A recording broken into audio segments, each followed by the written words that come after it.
Olá, boa tarde, amadas do Pai. Estamos aqui mais uma vez, já estamos indo para o 4º dia do nosso estudo sobre a Sunamita.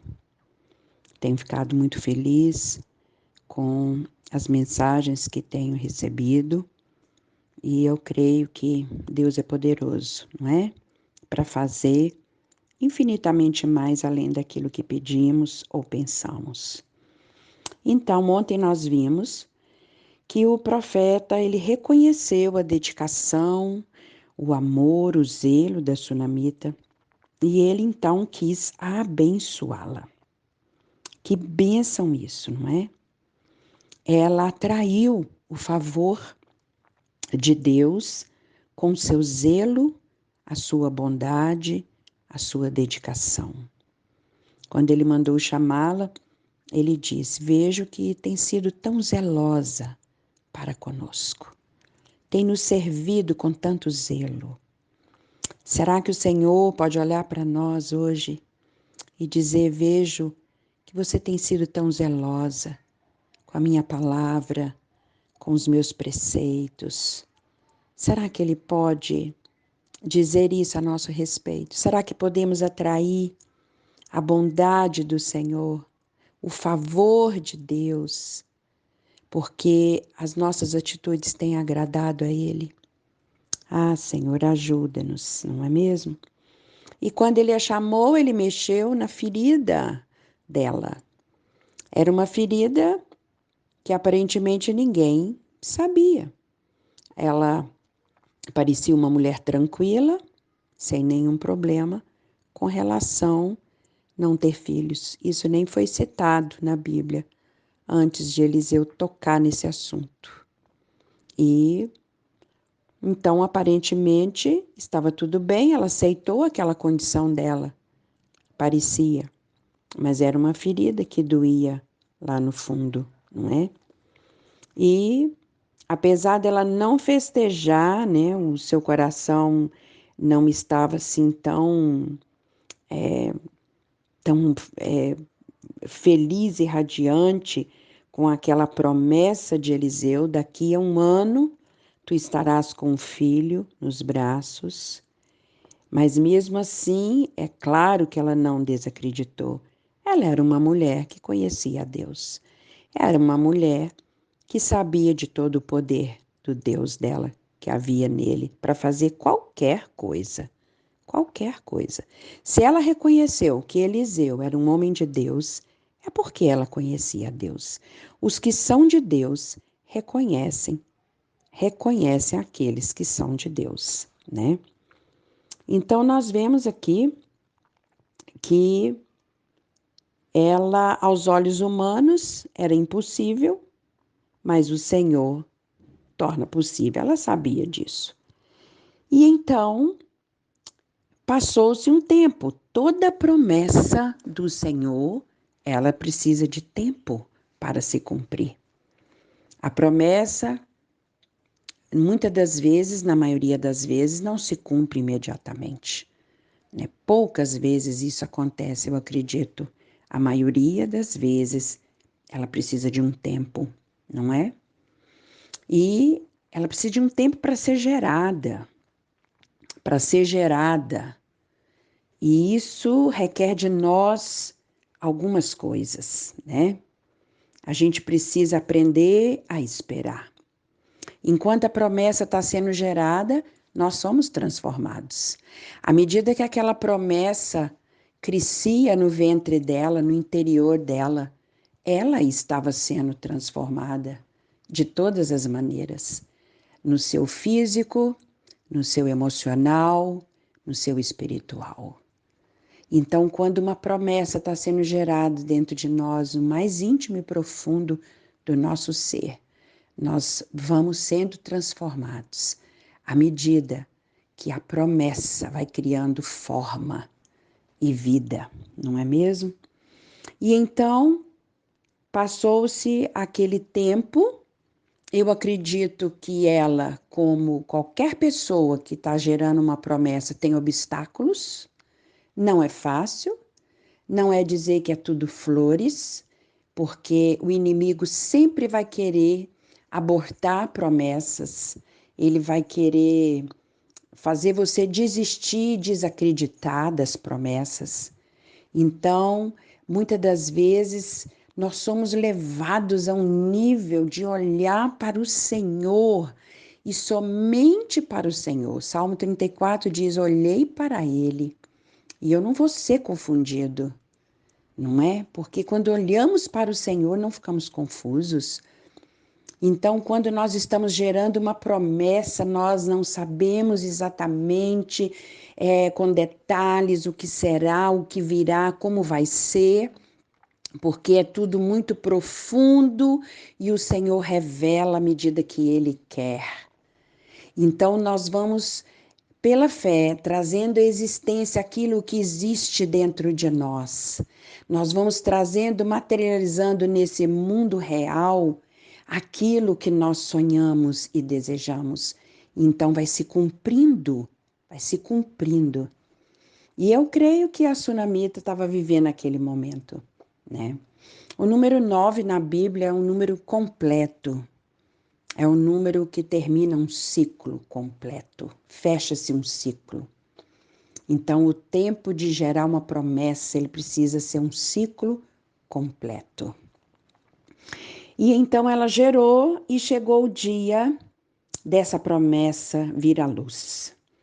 E eu fico pensando que grande alegria a Sunamita teve com aquela casa que já não era mais uma casa de um homem velho com a esposa. Agora tinha uma criança nessa casa. Agora essa casa tinha sons festivos de criança, tinha choro, tinha risos, era totalmente diferente, tinha música, tinha muita alegria. Onde tem criança tem alegria, tem vida, tem promessa, é fruto, não é mesmo? E então ali estava a tão sonhado desejo dela, ali estava concretizando a palavra que saiu da boca de Deus. Quando uma palavra sai da boca de Deus, quando uma promessa sai da boca de Deus, é liberada sobre nós, ela vai se cumprir. Independente do tanto que acreditamos, do tanto que obstáculos que enfrentamos, ela vai se cumprir, porque aquele que prometeu é fiel para fazer cumprir. Eu não sei qual a sua necessidade hoje. Nós estamos fazendo um estudo de uma mulher que ela queria ter um filho, não é? Eu creio, ela no fundo queria, apesar que nunca falou. Mas você pode ter outra necessidade, muitas necessidades diferentes. Mas eu creio que aquele que libera uma palavra é poderoso para fazê-la cumprir. E Deus, Ele na hora certa libera. Ele pode liberar usando um servo dele, usando a palavra de Deus, usando uma canção, usando um momento de oração em que ele testifica no seu espírito. Ele tem muitas maneiras de liberar sobre você uma palavra. Tudo que nós precisamos é de uma palavra de Deus. Uma palavra te leva até os lugares mais altos. Uma palavra te sustenta nos desertos. Uma palavra não te deixa afundar nos mares da vida, nebulosos da nossa vida. Uma palavra faz você ficar de pé nos momentos mais difíceis da sua vida. Uma palavra é suficiente. Uma palavra do nosso Deus, uma palavra que sai da boca do nosso Deus. Aquela palavra que você sabe, isso aqui não é coisa de homens. Não foi homem que me disse isso. Não é homem que me prometeu isso. Você sabe quando Deus fala com você e libera sobre você uma palavra. Então, muitas das vezes, vamos à presença de Deus com tantos pedidos, com tantas propostas, com tantas falas, mas olha, é tão importante nos aquietar e esperar, aguardar dele uma palavra. Porque se você tem uma palavra, você tem uma visão. E você guarda no coração e corre com essa palavra, porque ela vai se cumprir no tempo certo. Então eu quero encorajar você. Agarre a palavra, esconda nas tábuas do seu coração. Corra com ela, não deixe ninguém tomar ela de você. Se alguém chegar e rir de você e debochar de você, que isso, eu não tenho a sua fé, mas isso é muita fé, você vai dizer, mas a minha fé está naquele que me prometeu. A minha fé está naquele que me liberou uma palavra. Amém? Eu tenho palavras sobre a minha vida, que eu aguardo, que eu escondi no coração e aguardo. E eu creio que você também. E se você, por um acaso, desistiu, deixou de lado, passou tanto tempo, você achou que era coisa da sua cabeça e você acha que isso não agarre hoje de novo, peça perdão ao Senhor, volte lá, pegue essa palavra de novo e corra com ela. Corra com ela até ela se cumprir. Amém? E então, nós vemos que a criança nasceu, a promessa se cumpriu. Que dia glorioso, que festa, que alegria, não é mesmo? Que alegria. A promessa, ela tem duas faces, não é? Ela tem a minha alegria e o que eu penso a respeito da minha promessa. O Senhor me deu. Ele me deu pensando na minha alegria, no meu deleite, mas ele também tem outra face. Ele também tem um propósito com aquela promessa que ele me fez.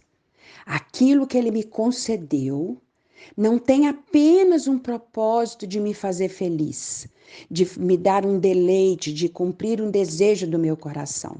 Tem um propósito divino. Ou seja, aquela criança nascer na vida da sunamita tinha um propósito, conceder a ela um desejo do coração dela, conceder a ela um favor vindo do céu que traria muitas bênçãos para a vida dela. Glória a Deus. O Senhor olha para nós e nos vê como filhos únicos, amados e tão sonhados por Ele, e Ele tem prazer em nos abençoar. Ele tem prazer em abençoar os filhos, em conceder os filhos o que eles desejam. Eu sou uma pessoa que ama dar presente, ama. Eu tenho prazer em dar presente às pessoas. Pode ser qualquer coisa. Eu amo, eu tenho prazer. Imagina o nosso Pai Celestial, o prazer que Ele não tem de dar, meu Deus, qualquer coisa para nós, que para nós parece uma coisa pequenina, até as grandes coisas. Ele tem prazer em nos abençoar. Mas Ele também tem propósitos com a bênção que Ele nos dá. Não é apenas para nosso deleite. Ele tem propósitos maiores, porque os pensamentos dele são maiores do que os nossos. Os planos dele são muito mais altos do que os nossos. Ela pensou que estava ganhando um filho apenas para ela, para curtir, para ser mãe daquele sonho, encher a casa de alegria, a sua descendência bendita na terra, mas havia mais propósitos. Deus queria fazer coisas maiores ainda que ela podia imaginar. E nós vemos ali que a gente fica pensando no peso daquela criança, porque aquela criança nasceu debaixo daquela palavra de Gease, né? O pai é velho, né? Ela não tem filhos. Então, todas as vezes que algo está para nascer, a gente já costuma rotular. Por que aquilo está nascendo? Qual a razão daquilo? Não é? E isso é muito perigoso, porque aquela criança, do ponto de vista humano, estava nascendo para fechar uma brecha, para cumprir um papel que o homem designou. Na falta do pai, o menino assume o lugar e ele vai complementar a dinastia, ele vai cuidar da mãe, ele vai cuidar dos negócios do pai, não é mesmo? É um processo natural. Mas quantas vezes nós fazemos plano para a vida das pessoas, que às vezes não são os planos de Deus. não é mesmo? Todo filho é um presente de Deus. E ele é um presente que não vem escrito manual de instrução. Nós vamos descobrindo à medida da caminhada quais os atributos que Deus colocou nos nossos filhos, quais as habilidades, quais as áreas de força dos nossos filhos, mas também vamos descobrindo quais as áreas da fraqueza dos nossos filhos. Então, eles não são nossos, filhos não são nossos.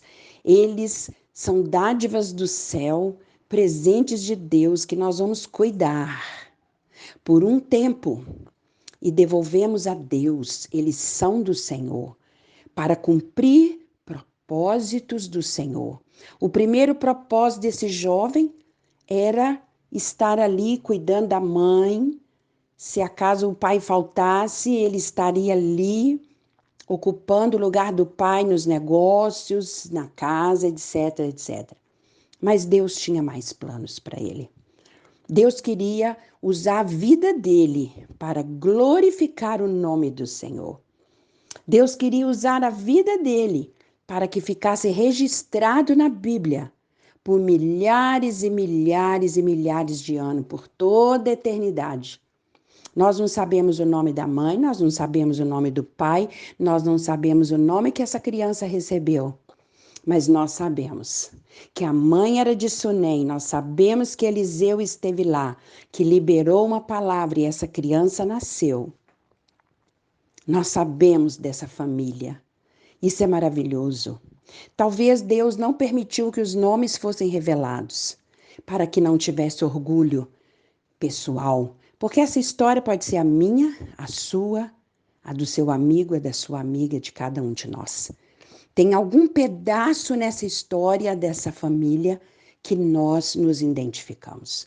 Pode não ser ela toda. Eu, por exemplo, não tive nenhum problema para engravidar. É um problema que eu não tive. Pelo contrário, tinha que vigiar. Então, não me identifico nessa parte. Mas é claro que essa história, tão rica de detalhes, nos ensina e nos inspira. Se você não identifica numa parte, você identifica em outra. Então, essa questão de ter um filho, para que o Senhor nos dá filhos? O que propósito o Senhor tem com os nossos filhos? Então, eu quero deixar essa pergunta no seu coração. E nós voltaremos amanhã, em nome de Jesus. Nós voltaremos a completar este assunto. Eu creio que Deus quer nos falar sobre essa questão, o destino que Deus tem para os nossos filhos, além de nos trazer o deleite de sermos pais, além dessa responsabilidade que nós temos como pais. Qual o propósito divino para o céu? E como nós podemos contribuir nisso? Amém, queridos? Espero que essa palavra hoje tenha abençoado seu coração. Retornamos amanhã com mais um pouco dos passos na história dessa mulher, uma história tão surpreendente que abençoa a mim e a você. Um beijo no seu coração. Se você está sendo abençoado, compartilha. Às vezes nossas irmãs estão aí fazendo o almoço, preparando, arrumando alguma coisa, e está ouvindo a palavra, está meditando. Deus está falando. Amém? Beijo no seu coração. Fica com Deus e até.